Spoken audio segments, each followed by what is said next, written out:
ये है talks news network और आप देख रहे हैं पॉलिटॉक्स, राजनीति का कच्चा चिट्ठा।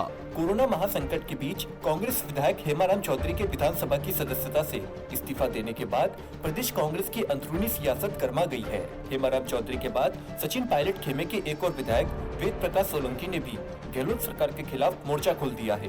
वेद प्रकाश सोलंकी ने भी कांग्रेस विधायकों की सुनवाई नहीं होने का मुद्दा उठाते हुए कहा है कि ज्यादातर विधायकों की हालत हेमाराम जैसी है, अकेले हेमाराम चौधरी ही पीड़ित नहीं है। चाकसू विधायक वेद प्रकाश सोलंकी ने बुधवार को अपने जयपुर स्थित आवास पर पत्रकारों से बातचीत के दौरान कहा कि यह सही है, कांग्रेस सरकार में अफसरशाही हावी हो रहे हैं, विधायकों के काम नहीं होते हैं। मैं तो कैसे भी करके अपने काम करवा लेता हूँ, लेकिन मेरे काम भी नहीं होंगे तो मैं भी इस्तीफा दे दूंगा।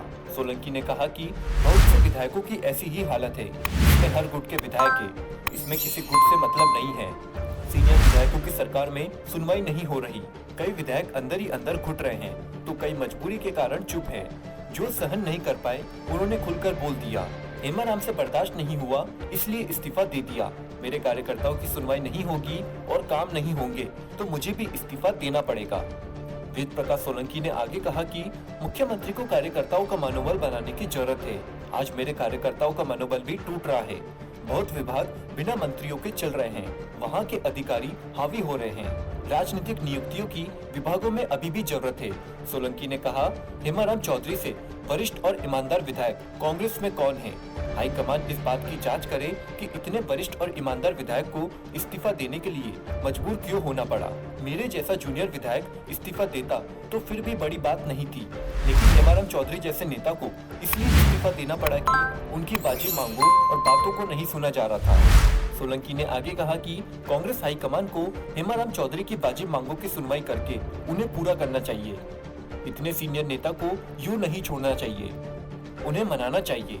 उनकी वाजिब मांगों को तवज्जो नहीं दी जा रही थी, इसलिए उन्हें यह कदम उठाना पड़ा। सचिन पायलट खेमे और खुद के अगले कदम के बारे में सोलंकी ने कहा कि अभी तो सबसे बड़ा मुद्दा यही है कि हेमाराम चौधरी को मनाया जाए, उनकी बात को सुना जाए। सचिन पायलट गुट के होने की वजह से अनदेखी के सवाल पर वेद प्रकाश सोलंकी ने कहा कि गुट और गुटबाजी तो अलग मामला है। यहाँ तो जो सरकार के नजदीक है वे विधायक भी परेशान है, उनकी भी सुनवाई कहाँ हो रही है। वरिष्ठ विधायक की अफसरशाही नहीं सुन रहे, ये तो खुद के विधायकों की ही नहीं सुन रहे। मदन प्रजापत का कल ही बयान आया है कि वे भी दुखी लग रहे हैं, उन्होंने भी खुलकर अपना दर्द जाहिर किया है। इससे पहले राजेंद्र गुड़ा को अपने क्षेत्र की जनता की पानी की मांग को लेकर जलदाय विभाग के चीफ इंजीनियर के दफ्तर में धरने पर बैठना पड़ा। विधायक बाबूलाल बेरवा ने भी अपना दर्द खुलकर बताया था कि कैसे उनकी वाजिब मांगों की सुनवाई नहीं हुई। विधायक वेद प्रकाश सोलंकी ने कहा कि कोरोना काल में जनता को बचाने का प्रयास किए जा रहे हैं। मैं खुद 3 दिन से चाकसू में जनता के बीच रहा हूँ। चाकसू में चिकित्सा व्यवस्था दुरुस्त की जा रही है। कोरोना में जब रैली और नियुक्ति हो रही है तो राजस्थान में क्यों नहीं हो रही? सीनियर नेताओं की जब सुनवाई नहीं होती तभी सीनियर नेता अपना इस्तीफा देते हैं। हेमाराम जी से बढ़कर कांग्रेस में कोई सीनियर नेता नहीं है, सरकार को चाहिए कि उन्हें मनाए। गौरतलब है कि सचिन पायलट गुट के माने जाने वाले चाकसू विधायक वेद प्रकाश सोलंकी पहले भी गहलोत सरकार के खिलाफ मुकर रहे हैं।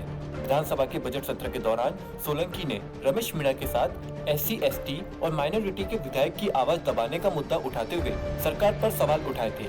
सोलंकी ने इसके बाद SC, ST विधायकों को दमदार महकमों का मंत्री बनाने और राजनीतिक नियुक्तियों में जगह देने की मांग भी उठाई थी।